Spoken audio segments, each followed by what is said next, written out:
Welcome back to Daytime, everyone. According to P.T. Barnum, there's a sucker born every minute. We've heard that. Have you ever been a sucker for a scam? Well, we probably have all fallen prey to a con of some sort at some time.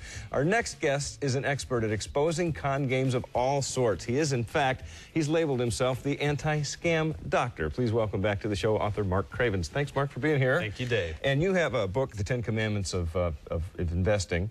But we're talking about scams here, and you yourself once got ripped off for nearly $400,000 in a really elaborate scam. Absolutely. So you're out there to get these guys. I am. We're gonna fight them. All right. Well, who are these guys? We hear a lot, especially in today's world with the economic stuff that's going on out there. We hear about credit counseling and credit repair. Is this a scam? Absolutely. There's a lot of scams. There's ways to do it right, but you need to be careful on what they're trying to pull from you. And they're saying, hey, look, I can wipe out that bankruptcy. I can wipe out that foreclosure. I can wipe out this. And if it's not within 6 years and you don't have a legit reason, forget it. Really? Okay. Now, we're also hearing a lot about counseling for foreclosures and folks who will renegotiate things on your behalf. And what about this? Absolutely. Foreclosures, with them on the rise, 87%. Be careful. Do not turn over your deed to these people. Do not do that. They're going to ask you for that. If you decide you're going to do that, you better check into the history of the representative that you're talking to and to the company. And do not, above all, pay an upfront fee. That's what Governor Charlie Crist is fighting. That's why he wrote in that legislation in October.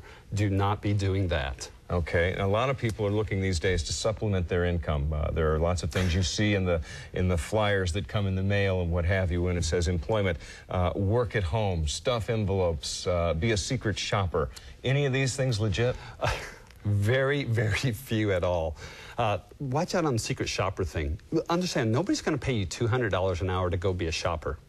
Gee, really? Yeah, really. Why not? It's just like, they don't do that. And yet they'll send you a check and say, cash it, get money, go over there and use this wiring service and go ahead and send out the money and fill out a survey. You'll get $200. What happens is you get back home and you find out the check bounced. Now you've lost $3,600. You never did make $200. And that just happened 3 days ago. Really? This happens every day. Be careful of that. And it's so tempting when you see these things, and everybody can use an extra buck these days, and you think, wow, I could do this at home. I can do it after I go to my regular job, or I don't get enough hours at work, so I'll supplement by stuffing envelopes. I've always wondered about that. What do you stuff envelopes with? What are these people trying to... Usually it's to bring in other people into that scam. And so we're sending out business opportunity scams.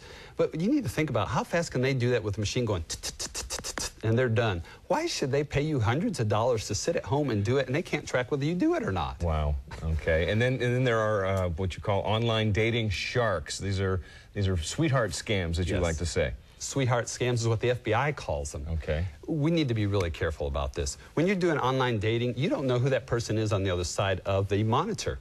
And so what happens is they start contacting you and saying, oh, please send me, call me. And they say, the number over here is a 1-900 number. That ought to, like, red flag time. Because they're going to charge you hundreds of dollars a minute, and you better be careful because they're going to take your money. Wow. Another thing that you need to watch out is do not be sending them money that they say, I can't get there, please send me money, or take care of my hospital bills, or the worst thing that's going on that nobody's talking about out there, do not reveal yourself in an intimate way over the internet with your webcam to someone. They say, my webcam's down. And they're saying, oh, I just love you so much, blah, blah, blah. On the other side of that monitor, usually it's over in Nigeria. They have 6 to 8 people watching the monitor. Wow. And the worst part is they're videoing it. They record that. And then what they do is when you decide this is a scam and this is not a real relationship and I'm out of here, you're not out of there. You know what the word is? Blackmail. They will now say, I'm going to show this unless you go to colleagues and friends and family. You start sending us money or we're sending the video. Real quickly, church scams. Oh my, it's affinity scams. That's the big thing. Bernard Madoff was doing that with the Jewish synagogues and so forth. You have a relationship, we're on the same page, but what they're doing is they're taking and violating that trust and bringing in an opportunity to you and wiping you out. Fascinating stuff. Mark Cravens, once again, thanks for revealing some scams and keeping us all a little bit better informed. Okay, you can go to daytimeonline.tv to get some more information on what Mark was just talking about.